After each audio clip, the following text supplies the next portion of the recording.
မနက်အာယုံတက်ချိန်ရောက်တိုင်းတန်ရွဲမျိုး၏အထင်ကရဇေဒီသုံးစုဖြစ်သောစံတော်နန်းတော်အန်တော်ဇေဒီတော်များထံကလွင့်ပြန်လာသည့်တရားဓမ္မသံများနှင့်အတူဒေါ်ရီတယောက်အိယာမှပုံမှန်နိုးထနေကြဖြစ်သည်ယခုအခါသူ့ဘဝတစ်လျှောက်လုံးနှစ်ပေါင်း60ကျော်ကြာသူနေထိုင်ကျင်လည်ခဲ့သည့်ဘဝန်းကျင်ဓလေ့ထုံးစံတွေကိုကြောခိုင်းထားခဲ့ပြီးတန်ရွဲမျိုးမှမိုင်ပေါင်း900ခန့်ဝေးသောမဲဆောက်မျိုးသို့ရောက်ရှိကာတရားသံများမကြားရသည်မှာတစ်နှစ်ကျော်ခဲ့ပြီဖြစ်သည်အသက်အရွယ်အိုမင်းလာလျင်သူပိုင်ဆိုင်သည့်ခြံဝင်းနှင့်တီးနှံပင်လေးများစိုက်ပျိုးကကြန့်ရှိနေသည့်ဘဝနေ့ရက်များကိုကုံဆုံးပြည့်မည်ဟုသောရည်ရွယ်ချက်များလည်းအခုတော့ပျောက်ဆုံးခဲ့လေပြီမွေးဖွားရာဇာတိကိုစွန့်ခွာပြီးတိုင်းတစ်ပါးအရက်ဒေသသို့လာရောက်ရလိမ့်မည်ဟုသူ့ဘဝတွင်တစ်ကြိမ်တစ်ခါမျှမတွေးခဲ့ဘူးသို့သောဇာတိချက်မြုပ်ရခိုင်ပြည်တန်ရွဲမျိုးကိုမိသားစုလိုက်ကြောခိုင်းထွက်ခွာခဲ့ကြရသည်စစ်တပ်အာဏာသိမ်းမှုကိုစန့်ကျင်ခဲ့သည့်ဒေါ်ရီ၏သမီးပကြီးဆရာမကိုအာဏာသိမ်းစစ်တပ်ကဖမ်းဆီးပြီးအကြမ်းဖက်ပုံမှန်90ကဖြင့်တရားစွဲကာတန်ရွဲအကျဉ်းထောင်တွင်ထောင်ဒဏ်10နှစ်ချမှတ်ခဲ့သည်အာရခတပ်တော် AA ကတန်ရွဲမြို့သိမ်းတိုက်ပွဲဆင်နွှဲပြီးတန်ရွဲအကျဉ်းထောင်ကိုသိမ်းပိုက်ရမိသည့်အခါမှာတော့ဒေါ်ရီ၏သမီးဖြစ်သူလည်းတန်ရွဲအကျဉ်းထောင်မှလွတ်မြောက်ခဲ့ရသည်ယင်းနောက်နိုင်ငံရေးအကျဉ်းသူသမီးဖြစ်သူနှင့်အတူမိသားစုလိုက်မဲဆောက်မြို့သို့တင်းရှောင်ခဲ့ကြသည်စစ်တပ်အာဏာသိမ်းပြီးနောက်စစ်တပ်၏ဖမ်းဆီးခံရမည်ဘေးမှထွက်ပြေးခဲ့ရသူများနှင့်အတူအသက်အရွယ်ကြီးရင့်နေပြီဖြစ်သောမိဘများသည်လည်း၎င်းတို့ခင်တွယ်တံမိုးထားရာဘဝရဲ့နောက်ဆုံးနေ့ရက်များကိုအေးချမ်းချမ်းဖြတ်သန်းမည်ဟုရည်မှန်းထားရာဇာတိမြေကိုစွန့်ခွာခဲ့ရခြင်းများရှိကြသည်ကုလသမဂ္ဂလူသားချင်းစာနာထောက်ထားရေးလုပ်ငန်းများညှိနှိုင်းရေးယုံ OHCA ၏2024 March 3ရက်အစီရင်ခံစာတွင်3နှစ်ကျော်ကာလအတွင်းစစ်ကောင်စီကြောင့်နေရက်စွန့်ခွာထွက်ပြေးရသူအရေအတွက်မှာ1.8 သန်းကျော်အထိရှိကြောင်းရေးသားဖော်ပြထားသည်ဇာတိမြေတန်ရွဲမျိုးကိုစွန့်ခွာခဲ့ရစဉ်ကခန်းစားခဲ့ရသည့်အဖြစ်ကိုဒေါ်ရီကမျက်ရည်များဝိုင်းလျက်ယခုလိုပြောပြသည်တန်ရွဲကနေထွက်လာရတဲ့နေ့ကိုတော့လုံးဝမမေ့ဘူးအိမ်လေးကိုလှည့်ကြီးနဲ့မခွာနိုင်ဖြစ်နေလို့သားဖြစ်သူကအမေရဲ့လာပါဆိုပြီးအန်တီလက်ကိုအတင်းဆွဲခေါ်ရတယ်တန်ရွဲမျိုးကနေရခိုင်ရိုးမကြီးကိုဖျက်ကျော်ပြီးထိုင်းနိုင်ငံနယ်စပ်မဲဆောက်မြို့သို့စစ်ဆောင်ခဲ့ရသူနောက်တစ်ယောက်ကတော့အသက်88နှစ်အရွယ်ဒေါ်မတ်ခိုင်ဖြစ်သည်မဲဆောက်မြို့သို့သူရောက်ခဲ့သည်မှာ2နှစ်နီးပါးရှိပြီဖြစ်သည်ကိုမြို့မှာနေတော့ကစိတ်ကူးကတော့အသက်ကြီးလာရင်ချန်တယ်လေးတွေရောင်းမယ်ကိုတက်တဲ့လက်မှုလေးတွေလှုပ်ရောင်းပြီးနေမယ်ပေါ့ဟုတန်ရွဲမြို့တွင်ကြံခဲ့သည့်အိမ်ဝိုင်းလေးကိုတတိယလျက်ဒေါ်မတ်ခိုင်ကဆိုသည်စစ်တပ်အာဏာသိမ်းပြီးနောက်အတူနေထိုင်ကြသည့်သားသမီးများလုံခြုံရေးအခြေအနေကြောင့်တန်ရွဲမျိုးမှထွက်ခွာသွားခြင်းဒေါ်မတ်ခိုင်တယောက်တည်းတန်ရွဲမျိုးရှိနေအိမ်တွင်ကျန်ရစ်ခဲ့သည်စစ်ကောင်စီကရခိုင်ပြည်သို့လေကြောင်းတိုက်ခိုက်မှုနှင့်လက်နက်ကြီးပစ်ခတ်မှုများစတင်ပြုလုပ်လာတော့လဲထိုစဉ်အချိန်ထိဒေါ်မတ်ခိုင်တယောက်ဇာတိကိုစွန့်ခွာရန်စိတ်ကူးစိုးစင်းများမရှိခဲ့ပြီဘသူလာခေါ်ကောမလိုက်ငါလာမပြောနဲ့ဆိုပြီးနေခဲ့တာအဲ့လိုကြံနေခဲ့တာနောက်ဆုံးလက်နက်ကြီးတွေကကိုယ့်အိမ်သားကျနေပြီငါတော့ဘယ်မှမပြေးနိုင်လဲစမ်းချောက်ထဲပဲပုံပြီးကြံနေခဲ့မယ်ဆိုပြီးနေခဲ့တာဟုအာရခတပ်တော် AA နှင့်စစ်ကောင်စီတပ်ဖွဲ့ကြားဖြစ်ပွားသည့်တိုက်ပွဲများတန်ရွဲမြို့အနီးချင်းကပ်လာသည့်အချိန်ထိမြို့ကနေမစွန့်ခွာခဲ့ပုံကိုဒေါ်မတ်ခိုင်ကရှင်းပြသည်ဒေါ်မတ်ခိုင်ပြောပြသည့်စမ်းချောက်ဆိုသည်မှာစမ်းချောက်စီစဉ်သည့်မြောင်းချောက်ထဲပုံခိုခြင်းကိုဆိုလိုခြင်းဖြစ်သည်တန်ရွဲမြို့အနီးတိုက်ပွဲများပြင်းထန်လာသည့်အချိန်မှာတော့ထိုင်းမြန်မာနယ်စပ်မဲဆောက်မြို့သို့ရောက်ရှိနေပြီဖြစ်သည့်သမီးဖြစ်သူကမမေမလိုက်လာရင်သမီးကိုသားသမီးလို့လည်းမမှတ်ပါနဲ့တော့ဟူသည့်စိုးရိမ်ပူပန်မှုအပြည့်ဖြင့်ပြောလာသည့်သမီးဖြစ်သူ၏စကားတစ်ခွန်းကိုမလွန်ဆန်နိုင်တော့ဘဲတန်ရွဲမျိုးမှထွက်ခွာလာရန်ဒေါ်မတ်ခိုင်လက်ခံလိုက်ရသည်ပထမတော့တန်ရွဲမှရန်ကုန်သို့ခေတ္တပြောင်းနေပြီးအခြေအနေပြန်လည်တည်ငြိမ်လာလျင်နေရက်တန်ရွဲမျိုးသို့ပြန်မည်ဟုစိတ်ကူးရှိခဲ့သည်သို့သောရန်ကုန်မြို့တွင်ဒေါ်မတ်ခိုင်တဦးတည်းနေရန်မဖြစ်နိုင်သည့်အခါသမီးရှိရာမဲဆောက်သို့ပြောင်းရွှေ့ခဲ့တော့သည်ဒီလာဖို့ကစိတ်ကောမပါသားသမီးတွေလည်းဒီမှာဒုက္ခဖြစ်နေကြတာသားသမီးတွေလည်းဒုက္ခမပေးခြင်းစိတ်ကအဲ့လောက်မွေ့နေတာ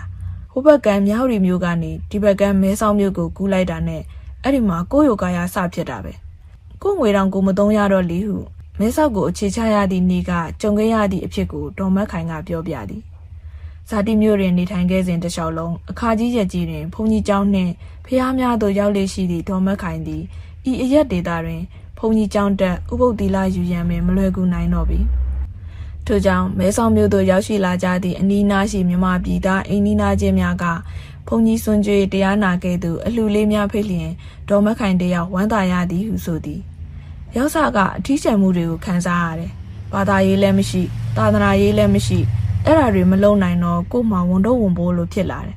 နောက်ဆုံးတော့ဖုန်းကနေပဲတီလာယူတရားဘာဝနာလုပ်ရတော့တယ်ဟုဘဝတစ်လျှောက်စိတ်တိုင်းကြပြုလုပ်လာခဲ့ရသည့်ဒလိထုံတန်းစင်လာများသူတစ်ပါးမြေတွင်လှုပ်ရံမလွယ်ကူသည့်အခြေအနေတစ်ခုကိုဒေါ်မက်ခိုင်ကပြောပြသည်ကိုယ့်ရဲ့ဇာတိမြေရဲ့အဝေးမဲဆောက်မြို့တွင်နေထိုင်ရသည့်ခံစားချက်ကိုဒေါ်မက်ခိုင်ကယခုကဲ့သို့ဆက်ပြောပြသည်ဒီရောက်ပြီးတစ်ခါတလေဘလို့ဖြစ်လဲဆိုလူကကောင်းကင်ထဲမှာလွင့်နေတယ်လို့စိတ်ကမချမ်းသာဘူးအိမ်ပြန်ရမည့်နေ့ကိုသာတွင်းနေတတ်သည့်ဒေါ်မက်ခိုင်သည်လူမရှိ၍ဖုန်တက်ပျက်စီးနေမည့်အိမ်လေးထဲမှသူ၏တောပြားရည်ခုနှစ်ပလင်းနှင့်ရခိုင်လုံကြီးများရှိသည့်အဝတ်ပီတိုများကိုအောက်မေ့တရိယာနေသည်ရခိုင်ပြည်တန်ရွဲမြို့မှမဲဆောက်မြို့သို့နိုင်ကျင်းသူသမီးနှင့်အတူရွှေ့ပြောင်းလာခဲ့ရသည့်ဒေါ်ရီသည်လည်းမဲဆောက်မြို့၌ပထမဆုံးအိပ်ရသည့်ညကတညလုံးမနက်မိုးလင်းသည့်အထိအိပ်မပျော်ခဲ့မနက်မိုးလင်းလို့ဘယ်ဘက်ကြည့်လဲထိုင်းစကားညာဘက်ကြည့်လဲထိုင်းစကားည8 နာရီလောက်ပကံပြားတစ်ချက်လွတ်ကြလို့ဘေးခြံကထိုင်းကအင်ကိုခဲကြီးကြီးနဲ့ကောက်ပေါက်တာသူများအရက်မှာပြတင်းပေါက်ကခေါင်းတော်မပြူရဲဟုမဲဆောက်မြို့ရောက်စအချိန်ကြုံတွေ့ခဲ့ရသည့်စိုးရိမ်မှုများကိုဒေါ်ရီရီကပြောပြသည်ဒါအပြင်သူများလူမျိုးကြားတဲ့ကိုယ်ဝတ်စားစင်ရမှုကထူးခြားနေမည်ကိုစိတ်ပူရခြင်းကြောင့်အိမ်ချမ်းအပြင်သို့ထွက်လျင်ပင်သူတစ်သက်လုံးဝတ်ဆင်ခဲ့ရသည့်လုံကြီးကိုမဝတ်ဆင်ရတော့အနေထိုင်ဝတ်စားစင်ရမှုတွေပြောင်းလဲရခြင်းအပြင်သူတစ်သက်လုံးစားတောက်ခဲ့ရသည့်အစားအသောက်များကိုပင်ပြောင်းလဲစားတောက်ခဲ့ရသည့်အဖြစ်ကိုသူကယခုကဲ့သို့ပြောပြသည်ကိုယ့်ရဲ့ကိုယ်ဒေတာကိုသတိရတာကတော့အလုံးစုံပါပဲဒီနေရာမှာအစားအသောက်တောင်မတူဘူးသီးတောင်မတူဘဝတစ်လျှောက်ရခိုင်ငပိပဲစားလာတဲ့သူကဒီမှာထိုင်းငပိကိုစားနေရတယ်မနဲ့အာယုံတက်ချိန်ကြားနေကြဘုရားသုံးစုထံမှာတရားတန်များနဲ့အတူအိယာနိုးထနေကြဒေါ်ရီတယောက်တန်ရွဲမျိုးကကထိန်အလူပွဲများကိုလည်းအောင်းမေးလျက်ရှိသည်မဲဆောက်မြို့သို့ရောက်နေသည်မှာ4 နှစ်ကျော်ရှိပြီဖြစ်သည့်အသက်60အရွယ်ဒေါ်လှလှသည်ပင်ထိုင်းမြန်မာကြားကအနှင်းငယ်များကွာခြားသည့်ရည်ကြီးမှုတလေးနှင့်အစားအသောက်များနှင့်နေသားကြရန်ယနေ့အထိရုန်းကန်ကြိုးစားနေရဆဲဖြစ်သည်။သမီးကကိုစားဖို့ဒီကမုံနေဝယ်လာပြီးကျမမစားတတ်ဘူး။ကိုအရက်ဒေတာကအစားအစာမဟုတ်လို့စားကိုမစားကျင်တာ။တူတလူလူထင်ရပေမဲ့တကယ်ကတူမနေဘူး။ကိုအရက်ကိုဒေတာကအစားအစာတွေပဲတတိရတယ်ဟုဆိုသည်။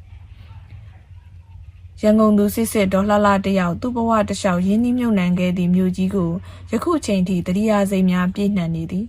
ရန်ကုန်မှထွက်လာသည့်အာယုံတက်မနက်ခင်းတွင်မြင်တွေ့ခဲ့ရသည့်သူ့နေထိုင်ရာရက်ကွက်၏ပုံရိပ်များကိုလည်းယနေ့အချိန်ထိမမေ့နိုင်သေးပေညဘက်အချိန်မီးရှို့ထားသဖြင့်မီးကိုဥ၍ကြံနေသောကားတာယာဘိန်းပုံကြီးများလမ်းဘေးဝဲရာတစ်လျှောက်ပျက်စီးနေသည့်ဆိုင်ကန်းများနှင့်အချို့သောအထက်မြင့်တိုက်ခန်းများ၏အုတ်နေရန်တွင်မြင်နေရသည့်ကြီးဖောက်ရာများကိုလည်းသူမမေ့နိုင်သည်